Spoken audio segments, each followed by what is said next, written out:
Olá, meu nome é André Monese, eu sou docente do programa de pós-graduação em Psicologia da PUC Campinas e do programa de Linguagem, Mídias e Artes, o LIMEAR, também aqui da Universidade, programa de mestrado que nós temos aqui. A proposta desse trabalho é que nós validamos uma escala para dependência de smartphones. Essa escala foi validada tanto para adultos quanto para universitários, e é um estudo que nós fizemos em parceria com pesquisadores da Universidade Federal de São Paulo, da Escola Paulista de Medicina e também com pesquisadores da Universidade Católica de Seul, na Coreia do Sul. E a ideia dessa pesquisa é porque o Brasil é um dos países em que as pessoas mais ficam conectadas na internet atualmente. Nós ocupamos o terceiro lugar e perdemos somente para a Arábia Saudita e para a Tailândia. E além disso, os nossos jovens, os adolescentes, eles permanecem um tempo muito grande na internet fora do ambiente escolar, ou seja, aquele uso da internet ligado ao ensino, à educação, de modo que nós ocupamos a segunda colocação, de acordo com um estudo recente da OCDE, e perdemos somente para a Bulgária. Então, a ideia é que esse instrumento ele pudesse ser validado no país, porque até então não existia nenhum instrumento validado em especial para a população adulta.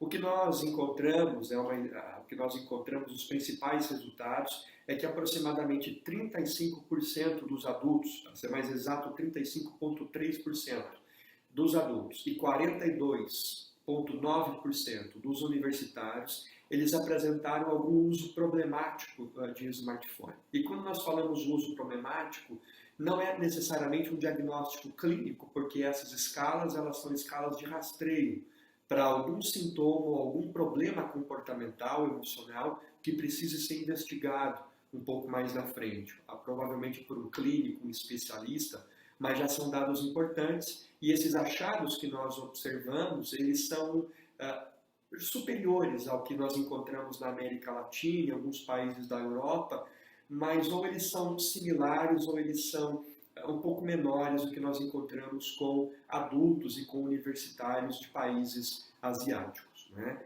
Em relação às propriedades psicométricas desse instrumento, nós observamos bons índices de validade, bons índices de confiabilidade para a nossa população, e trata-se também, essa pesquisa, do primeiro estudo que nós fizemos com análise de rede na literatura, validando essa escala. A análise de rede é um modelo estatístico, matemático muito interessante que tem sido usado em diversas áreas da psicologia, e não só da psicologia, porque ela permite algumas análises mais depuradas também dos itens, a forma como os itens se ligam, níveis de centralidade. Então, são achados muito interessantes.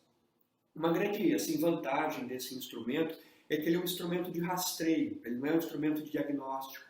Então, nós podemos utilizá-los em escolas, nas clínicas, em serviços de atenção primária à saúde, também podemos utilizar para avaliar intervenções psicossociais para essas pessoas que fazem uso excessivo de smartphones, porque é uma escala composta por 10 itens, né? E esses itens eles são capazes de medir até 6 sintomas relacionados à dependência, aos comportamentos ligados à dependência, em especial dependência de smartphone.